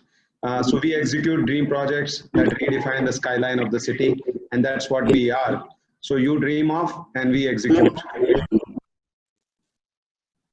The whole is greater than sum of its parts is very well said by somebody, and that's what we all bring together. And on the left hand side, what you see is the World Towers, which has been completed. We started in 2001 as a partnership venture with 4 people as in team, and now we are more than 500 people. We started with a small facility of 9,000 square feet to having 9 lakh square feet facility across the country. Some of the products that we deal into. Next, Gaurav. So the vision is to be recognized globally as world's premium facade solution provider, to help collaborate with architects, real estate developers across the world, bringing their ideas to life with our end-to-end facade solutions. I would like to have some case studies on certain projects that we have done. And the first case study is about Kohinoor Square. Next. Kohinoor Square is a project in Mumbai. It is among one of the tallest commercial buildings, tallest office buildings as on date. Architects for this building from Mumbai, SSA Architects and GKK USA. This is a 50-story building, almost completed building. The speciality on the building that you see is it's a fully unitized system onto the building, and this developer was Kohinoor, and they wanted the facade to be like a diamond. So the architects intended to have panels which are articulated panels, and when all 4 panels are together, they look like a diamond. So as the name spells by its all Kohinoor, Kohinoor itself is a diamond. So this is how it was being thought of. This building has got diamond edges, aluminum flashings, LEDs are being there in the spandrel panels. The facade consists of facade LEDs, which gives a dynamic look in the night. So, and the design. Now glass, as we have been all talking about glass is a structure member and acts as a structural member. This facade has been tested for 4.5 to 5 kPa plus 1.5 times the design pressure. So this a huge structural design these glasses have undergone. They are floor to ceiling glasses. We have got panels which are as big as 3 meters. So these are various panels. If you see the curtain wall 1, where you see the glass panels are inclined. So where you have the one panel going outside and the other panel going inside. And when you have all the 4 panels together, they form like a diamond. That's what it is about. So this is what it is. And this is what is the outcome of the building. As you see, the glass used here was a triple silver Loe glass, and it is highly reflective because the developers and the architects, they wanted to make this as a landmark. And as you see, most of the landmark buildings across the globe will have a very high reflective glass, be it the Burj Khalifa or be it the Awan ICC in Hong Kong. You name a building in the world which is a landmark, and they will have a very high reflective glass. As you see the system from outside, a little more technical detail on how the glass was being handled. The bracketing, the cast-in channels were used for the first time, wherein we did not puncture the concrete. So good thing about cast-in channel is, one is the fixed grid lines are there, you're not puncturing the concrete, and the design doesn't change. So as a fabricator, this becomes a blessing that the design doesn't go into a change. This is how the LED lighting was integrated into the panel. This is one of the spandrel panels, as you see at the bottom, and in the night, really you can lit up all the spandrel panels across the building. On the Independence Day, we had an Indian flag being displayed. So that's what you can create. The second case study is about the building called the Capitol in Mumbai. This is a landmark building in BKC headquarters for Deutsche Bank. The developers were the Vadhva developers, and the architects for this project were James Law Cybertecture. The beauty of this building was a very, very tight space given to us, wherein in BKC, the plot sizes are so tight, and the P line, to go outside the slab line, the more you go outside is the less you have to build. So we did design a building, we did design a system in such a way where we could do the window wall from floor to ceiling. We had 2 systems developed for this. We used a larger pane of glass, which was more than 3 meters from floor to ceiling, and we had a small 600 spandrel panel, which was a separate panel. So this way we had 2 systems going on to the building, and we tried to be within the tolerances of the building. So this was a fully unitized system with the bent panels at the corners. You can see the sunshades. They were almost 700 long sunshades with LED lights. So in the night you had a complete building lit, kind of, so acting in terms of stopping the glare as well as acting as an ornamental feature on the building. The glasses here are triple silver Loei glasses on this building. The most challenging part of this building, apart from the bend unitized panels, was this diagrid, what you see in the center. And this is a huge diagrid, which becomes a part of the office space also. So as you see, the ring beam, the balconies, and the diagrid system. So the facade system was designed in a cascade to cater the movement directionally completely this way. So there's a complete steel structure which was created. Gaurav, to the next slide, please. As you see the geometry, the 3D model of the facade we developed, again, a lot of collaborative approach between the consultants who are Pridemen from Germany, architects and the clients. The model was created, the geometry was achieved, and it was optimized that, you know, various. So the steel structure was being developed. Next. As you see that each typical MS structure, you know, the structure grid was a rhombus, and this rhombus was then divided into triangles to take the shape of the eggshell. We didn't use any bent glass, you know, we used all the glasses which were faceted glasses, so no bent glasses were used. The triangular divisions was done with the help of the aluminum system, which was a conventional stick type system which was being developed. We did this on a Tekla model, and we could order all the glasses out of the Tekla model. So except for the corner glasses, the edges, we could order all the glasses on the day one within the engineering. Next. So this type of node was being prepared, and on the left hand side you see a hand sketch of the system, cascade system, to take a 3-dimensional movement. And there was an inbuilt provision of the gutter for the water, because at certain stages, if you see the belly on the top and the bottom, it was on the exterior, and we had to make arrangements for gutter water to go through. Next. This is another case study which where you can see the modern, again we are talking about the future, the new trend which is now there in the residential. This is Indiabulls Blue at Worli. This is a complete residential property in the heart of India's commercial capital. This is one of its kind, wherein you have a complete glass building for the residential. So there are four towers. The developers Indiabulls, architect Anupam Dey, consultants were BES on this, and these are 4 towers, huge glass used, approximately 54,000 square meters of glass used. And since this is located in Worli, this glass allows you to have few beautiful views of the Arabian Sea from the comfort of the homes. Next. So we had to create a seamless facade, and as you see, the tall towers, the first tower is approximately 48 story, the second is 52, the third one is 57, and the fourth one on the right hand side, what you see under construction, is 42 stories. And below, if you see, there's a parking space, a complete ventilated parking space at the bottom. And the crown that you see is integrated. So the crown is 16 meters above the terrace level. So that's a huge one, and we had to take the glass till the top.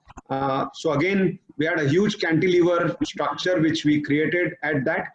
Winds very high, 5.5 kPa wind at that in this project. We tested the facade system for that winds, and there are parallel openables into this building, so that you don't make out. When you have a top hung openable, you make out from far. But the advantage with the parallel openable is you can't make out the openables from far. The glass here used was a laminated glass as a safety glass on the whole project. So due care was taken that since this is a residential building, to take care about this thing. And there were a lot of columns and beams where we had to do the installation from outside. So that was a challenge. Next. So given a complex design, we designed a new system to ease installation. All these 4 towers were going at the same time. So the advantage of having a unitized panel, factory glazed panel coming to site ready to install is you come up with the building in a very fast time, you know, and that's what it helps. All the 4 projects were going together, and given the space constraint in and around Mumbai, we had to manage that, and this is how it looks. Now it's almost completed. People are staying in this building now. Next. Next. And this is how what it was dreamt of. This is how it was being intent, and this is how it stands on the left-hand side. This is how you see. This is a project, is JW Marriott in Calcutta. We did it in 2017. Next. The developers were Money Group for this project, the architects, H architects from Singapore. Two important aspects, we did the hotel project. Two important aspects, as you see, the use of glass on the top that you see is a crown, and then you see a glass box on that. So different use of glass as ornamental feature. Glass can be really a part of an ornamental feature. And the lobby was entirely into glass. The 3-story lobby was completely into triple height structure, was a free flowing space enclosed with a mesh of rectangular tubes, which was glazed with the double glass units. Next. As you see, the models that we created and in-house software was utilized to read the geometry, and we had restrictions not to use bent glass, cost to bring value to the table, and bent glass is easily usable, but we tried to formulate it in such a way that no bent glass was used in this, and we could achieve the free flow without using the bent glass. Next. This is what you see from insights. So what we did was the facade brought a lot of challenges, and what we did was we developed nodes, and each node was being catered to the height and the length, and that node allowed uniformity, and this is how we could achieve this geometry. The efficiency of each panel and its components, were examined under the various loads, and the wind tunnel test through which this building had already gone. We applied that to each panel, and they were all being validated for that, and that's how we got the structure engineered. It's a stick type system. It's an indigenous system created for that. And as you see the nodes, the different nodes, what we did was we standardized those nodes so that it was easier for them for the site installation. These are certain photographs. So you see the step 1 where we had the vertical members going on. On the step 2, we had the triangles coming in. And you see every mullion had a degree wherein we had to maintain that degree. And then on the step 3 and step 4, you see a free flowing facade, which is going a steel facade. And then you have the glass. Next. And this is how there is a huge canopy, which is a cantilever out of this structure. So that again is coming through the glass, and that could take the load. We designed the structure that could take the load. Next. This is how it looks in the day, and this is how it looks in the night. And it really gives a magnificent view from inside during the day and during the night. Thanks for all the time. Vocal for local. Proud to be a Make in India company. Thank you, Kamlesh. Thanks a lot. Kamlesh, thank you so much. It was a very interesting presentation. Yes, you make the visions come true. We have already been at 2 hours of our session. It has been a very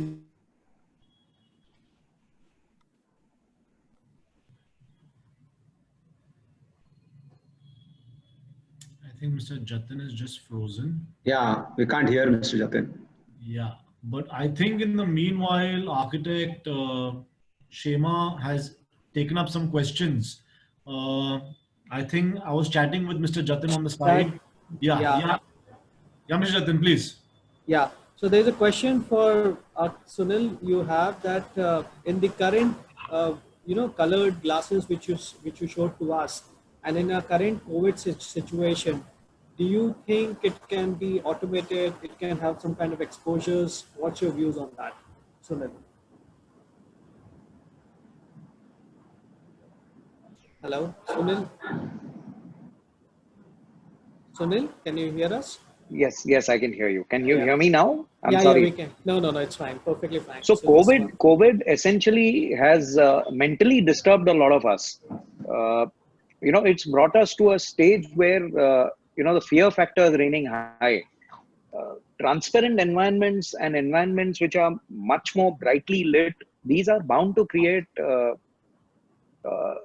reduce our fear and increase our, responses to something which the pandemic is there, no doubt. But at the same time, it's largely mental also.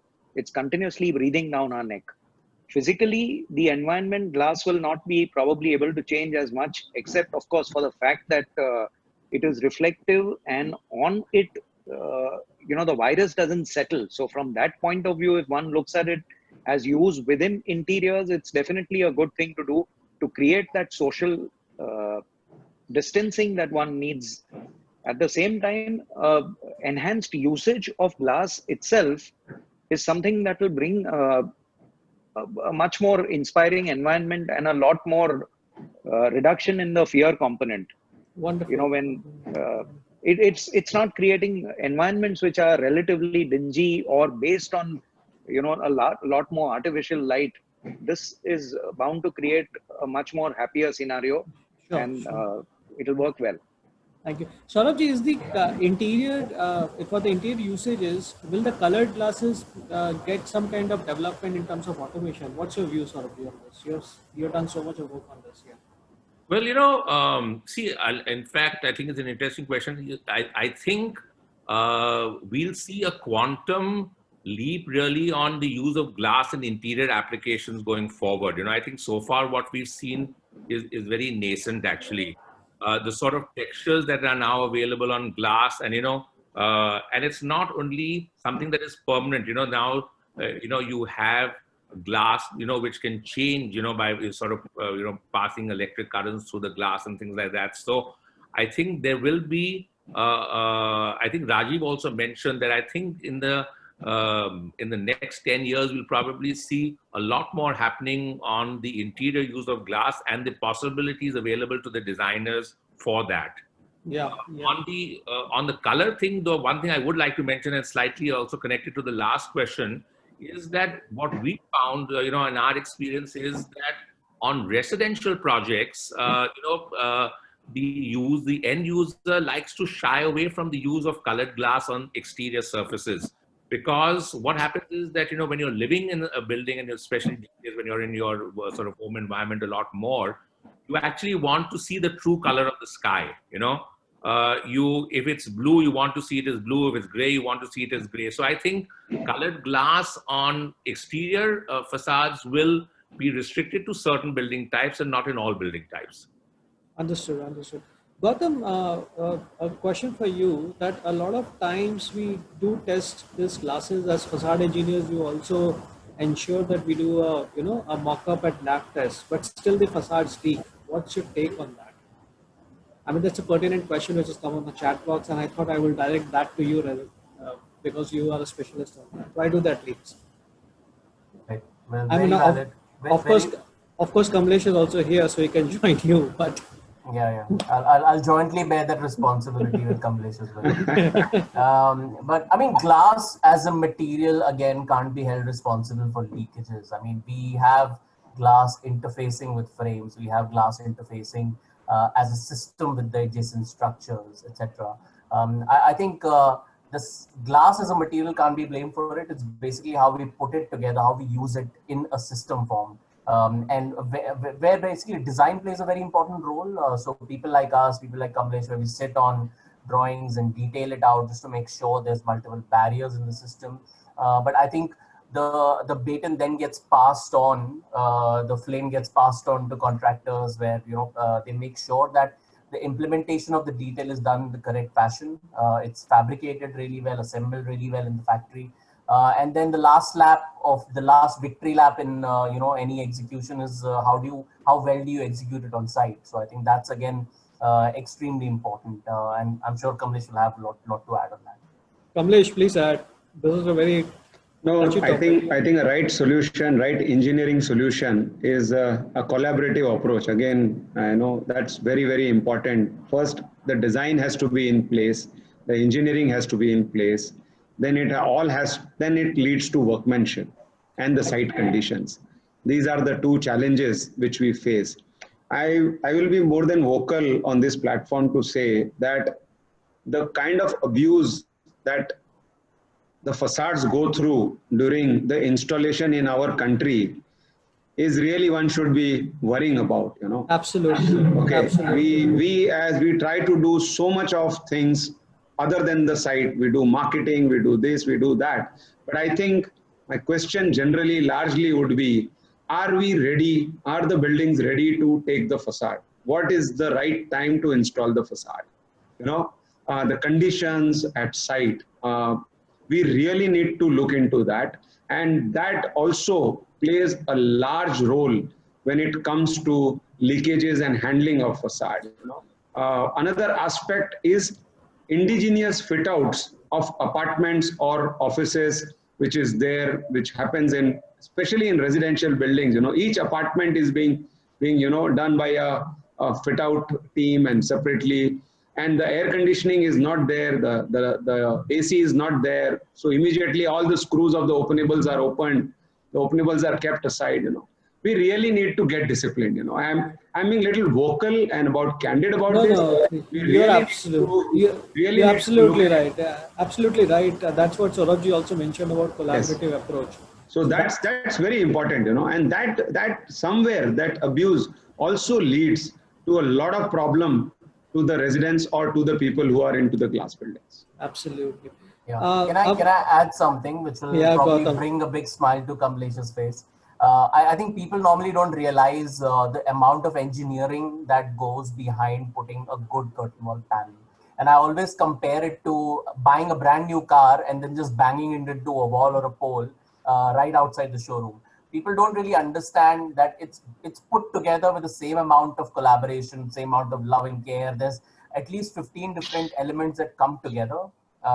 While a guy who's mixing cement on site will keep splashing slurry on it without knowing and realizing what he's doing. So I think, like Kamlesh said, we need to be a little more disciplined, but I think also at the same time being appreciative about that finished product that's installed there. It needs to be handled and dealt with love and care.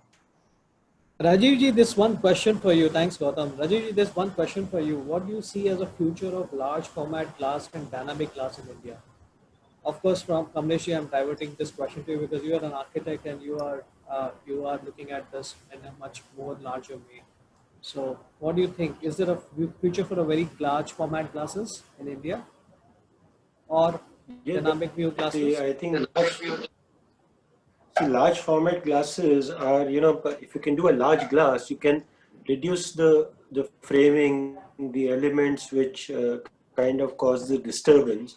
So large format is definitely, I think Apple has shown the way how they've done their stores with large format glasses and how they're doing the new center at Cupertino. I think one should see that the glass is a structural, it's not just being framed by and held by a support. The glass itself is taking part in the structure and supporting, being a part of the supports itself.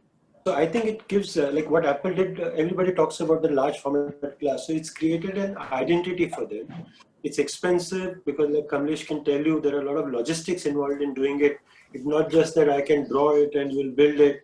It has to be manufactured, it has to be transported, it has to be erected.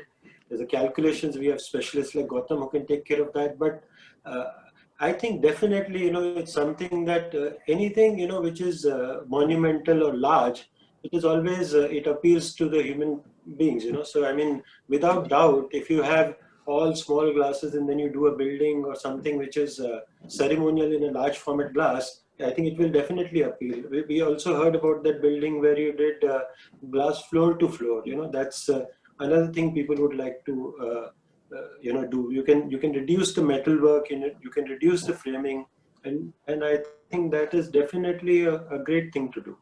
Thank you, thank you. Aishra, that's for you. I think that's the future. The next question also is, Shishijam, looking at something which you call a dynamic glass. Are you trying to, do you have a product of that in your production line?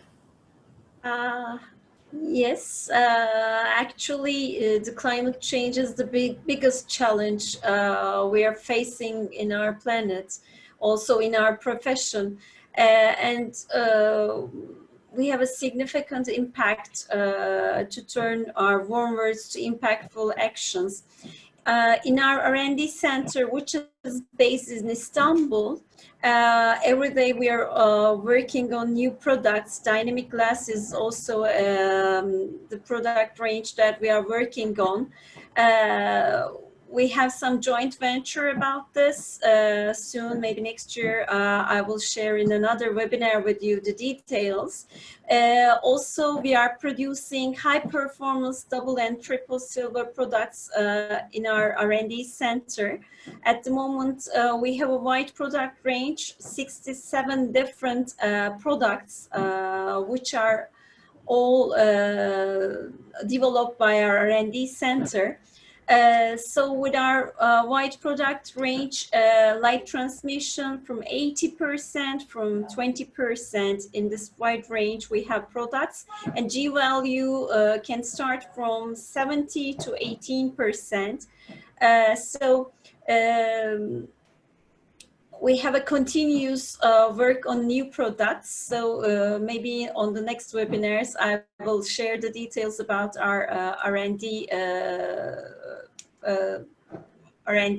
center's works. Sure. Maybe next webinar. Thank you.